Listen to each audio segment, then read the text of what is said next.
سسر روز رات کو سفید گھوڑی کا دودھ پیتا تھا۔ دیکھتے ہی دیکھتے سسر کی رنگت میں سرخیاں جھلکنے لگی۔ میں چاہتی تھی میں بھی سسر کی طرح سرخ و سفید ہو جاؤں اور 16 سال کی لڑکی لگنے لگوں۔ ایک رات میں چوری سسر کی گھوڑی کا دودھ پینے چلی گئی، مگر اس رات گھوڑی والے کمرے میں میرے سسر کو عمر کے اس حصے میں دوسری شادی کا شوق چڑھ گیا تھا، جس نے ہمیں پورے خاندان میں رسوا کر دیا تھا۔ یوں تو میرا سسر کوئی زیادہ بوڑھا نہیں تھا، بلکہ ہٹا کٹا جوان آدمی تھا، لیکن 60 سال کی عمر ہو چکی تھی اور پورا خاندان سسر کی دوسری شادی کی خبر سن کر باتیں بنا رہا تھا۔ سب یہی کہہ رہے تھے کہ بوڑھے کو اپنی آخرت کی فکر کرنی چاہیے، نہ کہ دوسری شادی کی۔ لیکن سسر کی ایک ہی رٹ تھی کہ شادی تو لازمی کروں گا اور اپنی پسند کی لڑکی سے کروں گا۔ سسر کی وجہ سے کئی بار میری اپنے شوہر سے بھی لڑائی ہو چکی تھی، حالانکہ میرے شوہر نے سسر کو اتنا سمجھایا تھا کہ ابا اس عمر میں آپ شادی کریں گے یہ اچھا نہیں لگتا، بلکہ خاندان اور محلے کے لوگوں کی باتیں مجھے سننی پڑ رہی ہیں، آپ کی وجہ سے ہماری بہت بدنامی ہو چکی ہے۔ لیکن سسر کے کان پر جوں تک نہ رینگی۔ تھک ہار کر میرے شوہر کو ہی خاموشی اختیار کرنی پڑی اور مجھے اپنے شوہر کا خاموش ہونا برا لگ رہا تھا، کیونکہ سسر کو اس خاموشی سے مزید حوصلہ مل رہا تھا۔ آج صبح بھی شوہر بنا کچھ کھائے پیے ہی چلا گیا۔ وہ آج کل سسر سے بات نہیں کر رہا تھا۔ شوہر کے جانے کے بعد سسر میرے پاس آیا۔ سسر کا چہرہ غصے سے لال ہو چکا تھا۔ سسر کا تنفس پھولا ہوا تھا اور وہ کھائے جانے والی نظروں سے مجھے گھور رہا تھا۔ مجھے گھبراہٹ سی ہونے لگی تو سسر نے مجھے سر سے پاؤں تک دیکھا اور کہا کہ میں جانتا ہوں میرے بیٹے کو تم بھڑکا رہی ہو، بلکہ شاید تم بھول گئی ہو کہ میں بھی مرد ہوں۔ شادی میری ضرورت ہے اور اب دیکھنا میں تم سے بھی زیادہ جوان اور خوبصورت لڑکی بیاہ کر لاؤں گا۔ تمہارے سمیت پورا خاندان جل کر راکھ ہو جائے گا۔ میں تو اپنے سسر کی اس بے شرمی اور ڈھٹائی پر ساکت رہ گئی۔ میں نے بھی ٹھان لیا تھا کہ کچھ بھی ہو جائے پر سسر کی شادی نہیں ہونے دوں گی۔ شام کو شوہر گھر آیا تو میں نے اسے کچھ نہیں بتایا۔ مجھے لگتا تھا شوہر کو بتانے کا کوئی فائدہ ہی نہیں ہے۔ اب مجھے سسر کے ساتھ اکیلے ہی جنگ لڑنی تھی۔ اگلے 2 دن تک سسر گھر سے غائب رہا۔ تیسرے دن گھر آیا تو سسر کے ساتھ ایک سفید رنگ کی گھوڑی تھی۔ اسے دیکھ کر مجھے بڑی حیرت ہوئی۔ سسر آج کافی خاموش اور دکھی سے نظر آ رہا تھا۔ سسر نے گھوڑی کو اپنے ساتھ والے کمرے میں باندھا اور کمرے کی کنڈی لگا لی۔ سسر کو رنجیدہ دیکھ کر مجھے دکھ بھی ہوا اور گھوڑی کو دیکھ کر مجھے حیرت بھی ہو رہی تھی۔ میں گھوڑی کے پیچھے کا راز بھی جاننا چاہتی تھی، لیکن میرے سسر کے پاس جانے سے بھی ڈر رہی تھی۔ نہ جانے سسر کون سا غصہ مجھ پر ہی نکال دے۔ میرے اندر بے چینی سی پھیلی ہوئی تھی۔ سسر 1 گھنٹے بعد گھوڑی کے کمرے سے نکلا اور خاموشی سے باہر چلا گیا۔ میں نے سسر کے ساتھ تھوڑا سا مذاق کر کے سسر کو اپنی جانب متوجہ کرنے کی کوشش کی۔ میں نے طنزیہ کہا کہ لوگ تو جوان اور حسین دلہن لانے کے خواب دیکھ رہے تھے، پر یہ تو گھوڑی آ گئی۔ سسر نے خاموشی سے میری بات سنی اور سر جھٹک کر چلا گیا۔ میں تو دل ملا کر رہ گئی کہ آخر یہ سب چل کیا رہا ہے۔ سسر رات کو واپس آیا اور گھوڑی کا چارہ ساتھ لایا۔ سسر نے گھوڑی کو چارہ دیا، اس کے بعد گھوڑی کا دودھ دوہنے کے لیے برتن لے گیا۔ حیرت کی بات تو یہ تھی کہ سسر نے گھوڑی والے کمرے میں جا کر کنڈی لگا لی۔ میں اسی انتظار میں تھی کہ سسر کب باہر نکلے۔ سسر 1 گھنٹے بعد واپس آیا اور پورا پسینے میں نہایا ہوا۔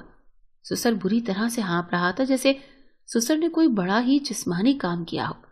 باہر آتے ہی سسر نے برتن میں دودھ لیا اور وہ کچا ہی پی لیا۔ یہ دیکھ کر میرا تو دل خراب ہو گیا کہ سسر نے گھوڑی کا دودھ پیا تھا۔ اس کے بعد سسر خاموشی سے اپنے کمرے میں جا کر سو گیا۔ شام کو شوہر گھر آیا تو میں نے سارا کچھ اسے تفصیل سے بتا دیا۔ یہ سن کر شوہر نے کہا کہ شکر کرو ابا دلہن نہیں لے آیا، کیونکہ گھوڑی تو برداشت ہو ہی جائے گی پر دلہن نہیں۔ شوہر کی بات کسی حد تک تو درست تھی، لیکن مجھے اپنے سسر پر ابھی بھی شک تھا۔ یقیناً سسر کوئی ایسا کام کر رہا تھا جس کے پیچھے کوئی راز تھا۔ اگلے دن سسر صبح صبح گھوڑی کو لے کر باہر نکل گیا۔ اس کے بعد سسر شام میں واپس آیا اور گھوڑی کو اسی کمرے میں باندھ دیا اور کنڈی لگا لی۔ 1 گھنٹے بعد سسر باہر نکلا تو پسینے سے بھیگا ہوا تھا اور پھر تھوڑی دیر بعد صحن میں بیٹھ کر گھوڑی کا دودھ پینے لگا۔ کئی دن ایسا ہی چلتا رہا۔ اب خاندان والوں کو پتا چل گیا تھا کہ میرا سسر 1 عدد گھوڑی لے آیا ہے۔ اب سب فون کر کے مجھ سے گھوڑی کا پوچھ رہے تھے۔ مجھے سسر پر غصہ بھی آ رہا تھا اور شرمندگی بھی ہو رہی تھی، کیونکہ لوگوں کی باتیں مجھ کو سننی پڑ رہی تھی۔ جتنے منہ اتنی باتیں۔ حیرت انگیز طور پر کچھ دن گزرے تو سسر جوان ہونے لگا۔ یہ کیسی جادو سے کم نہیں تھا۔ سسر کا جسم پہلے سے بھی زیادہ بھر آیا تھا۔ نئے بال اگائے سسر کا جسم اب 30 سال کے مرد کا لگتا تھا اور چہرے سے جھریاں مٹنے لگی تھی۔ میں دیکھ کر حیران رہ گئی کہ آخر گھوڑی کا دودھ پینے سے سسر اتنا جوان کیسے ہو گیا۔ جیسے جیسے سسر جوان ہوتا جا رہا تھا ویسے ویسے وہ گھوڑی کے ساتھ زیادہ ٹائم گزارنے لگا۔ پہلے گھوڑی کا دودھ دوہنے میں سسر 1 گھنٹہ لگاتا تھا، جبکہ سسر اب کمرے کی کنڈی لگا کر گھوڑی کے ساتھ 3 گھنٹے گزارتا، اور جب کمرے سے باہر نکلتا تو پہلے سے زیادہ جوان لگتا۔ سسر کی رنگت میں سرخیاں جھلکنے لگی۔ مجھے تو اب ڈر لگنے لگا تھا کہ جتنا جوان اب سسر لگنے لگا تھا، کوئی بھی جوان لڑکی اب ان سے شادی کو راضی ہو جاتی۔ یہ سوچ سوچ کر میرا دماغ درد کرنے لگا تھا کہ آخر گھوڑی کا ایسا کیا راز تھا جس نے سسر کو اتنا جوان بنا دیا تھا۔ میں چاہتی تھی میں بھی سسر کی طرح جوان ہو جاؤں اور 16-17 سال کی لڑکی لگنے لگوں۔ دن بدن دل میں یہ خیال شدت پکڑتا جا رہا تھا۔ دوسری جانب میرا شوہر اب میرے سسر سے بوڑھا لگنے لگا تھا، جبکہ سسر کو دیکھ کر مجھے رشک آتا تھا۔ میں نے اپنے شوہر سے بات کرنے کی کوشش کی کہ سسر سے ان کے جوان ہونے کا راز پوچھ لو۔ میرا شوہر یہ سن کر بھڑک اٹھا اور کہا کہ پہلے تم ان کی شادی سے خوش نہیں تھی اور اب ان کی جوانی کے پیچھے پڑ گئی ہو۔ وہ جیسے رہ رہے ہیں انہیں جینے دو، انہیں ان کے حال پر چھوڑ دو، یہی بہتر ہے۔ شوہر کی بات مجھے بری تو لگی لیکن میں خاموش رہی۔ میں جانتی تھی مجھے کچھ کرنا تھا، لیکن اس سے پہلے کہ سسر ایک اور طوفان کھڑا کر چکا تھا۔ ایک 17 سال کی لڑکی ہمارے گھر آ گئی جو دکھنے میں اتنی خوبصورت تھی کہ میں آنکھیں پھاڑے اسے دیکھتے ہی چلی گئی۔ اس نے آتے ہی بتایا کہ وہ میرے سسر کی بیوی ہے۔ یہ سن کر میں تو ساکت رہ گئی کہ سسر نے شادی بھی کر لی اور ہمیں پتہ بھی نہیں چلا۔ لڑکی کی آواز پر سسر اپنے کمرے سے نکلا۔ اس نے لڑکی کو دیکھا اور پھر لڑکی کو اپنے ساتھ لے گیا۔ جس کا ڈر تھا وہی ہوا۔ میرے سینے پر سانپ لوٹنے لگے۔ میں نے اپنے شوہر کو فون کیا اور رونا پیٹنا ڈال دیا۔ پورے خاندان میں خبر پھیل چکی تھی کہ میرے سسر نے ایک کم عمر خوبصورت دوشیزہ سے شادی کر لی ہے۔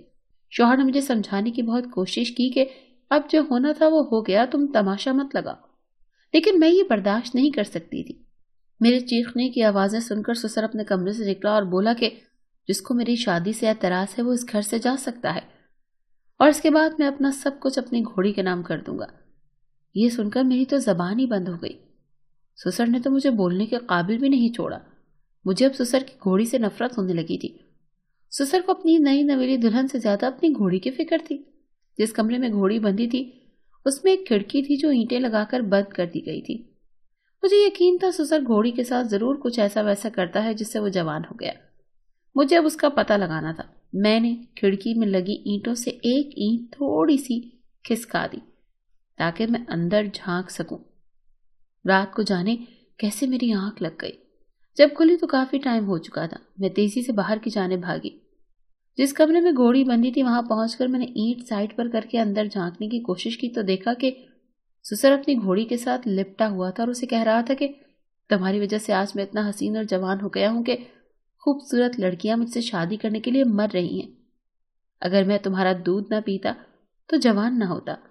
بس یہ سننے کی دیر تھی کہ میں وہاں سے بھاگ کر اپنے کمرے میں آ گئی۔ میں یہ بالکل بھی بھول چکی تھی کہ سسر جب گھوڑی کا دودھ پی کر واپس آتا تھا تو وہ پسینے سے بھیگا ہوا ہوتا تھا۔ بس مجھے یاد رہی تو یہ بات کہ سسر گھوڑی کا دودھ پیتا ہے۔ میں اپنے شوہر سے ناراض تھی۔ رات کو وہ واپس آیا تو میں ناراض ہی رہی۔ شوہر نے منانے کی کوشش کی تو میں نے کہا کہ میں ایک شرط پر مانوں گی کہ اگر تم مجھے سسر کی گھوڑی کا دودھ پلاؤ۔ میں بھی مزید جوان اور حسین ہونا چاہتی ہوں۔ یہ سن کر شوہر نے مجھے حیرانی اور بے یقینی سے دیکھا اور پھر کہا کہ ٹھیک ہے، میں گھوڑی کا دودھ لے کر آتا ہوں، پر تم دوبارہ ابا یا ان کی بیوی سے لڑائی مت کرنا۔ میں مان گئی۔ شوہر اور میں چپکے چپکے اپنے کمرے سے باہر نکلے۔ سسر اپنے کمرے میں جا چکا تھا۔ شوہر نے برتن اٹھایا اور گھوڑی کے کمرے میں چلا گیا۔ میں باہر رک کر پہرا دینے لگی۔ میں دل ہی دل میں بہت خوش اور پرجوش تھی کہ اب میں بھی اپنی ساری سہیلیوں سے زیادہ جوان اور حسین لگوں گی۔ سب مجھ پہ بھی رشک بھری نظریں ڈالیں گے۔ اور تبھی میں نے اپنے شوہر کی چیخ کی آواز سنی۔ میری تو ساری جان ہی نکل گئی۔ میں نے جھٹکے سے کمرے کا دروازہ کھولا تو سامنے کا منظر دیکھ کر میری روح فنا ہو گئی۔ میرا شوہر نیچے پڑا تھا اور اس کے سینے پر گھوڑی دونوں پاؤں رکھ کر کھڑی تھی۔ یہ منظر دیکھ کر میں نے خوفناک چیخ ماری اور بے ہوش ہو گئی۔ جب اٹھی تو خود کو اسپتال میں پایا۔ میرا شوہر بہت زخمی تھا، وہ ICU میں تھا۔ رو رو کر میری حالت خراب ہو گئی۔ میں اپنے شوہر کی زندگی کے لیے دعائیں مانگ رہی تھی۔ یہ سب میری غلطی تھی، میں نے ہی شوہر کو زبردستی بھیجا تھا۔ میرا سسر خاموشی سے سر جھکائے ایک جانب بیٹھا تھا۔ میں نے بہت دعائیں کی، لیکن کوئی بھی دعا رنگ نہ لائی اور میرا شوہر دم توڑ گیا۔ میرے لیے سب کسی قیامت سے کم نہ تھا۔ بھری جوانی میں بیوہ ہو گئی تھی، یہ اب مجھے پتا چلا تھا۔ میں نے اپنے اتنے اچھے شوہر کو اپنے ہاتھوں سے گوا دیا تھا، اور میرا سسر پھوٹ پھوٹ کر رو رہا تھا۔ نہ میں گھوڑی لاتا، نہ میرا بیٹا مرتا، پر اب کیا تھا؟ یہ سب میرے لالچ اور ضد کی وجہ سے ہوا تھا۔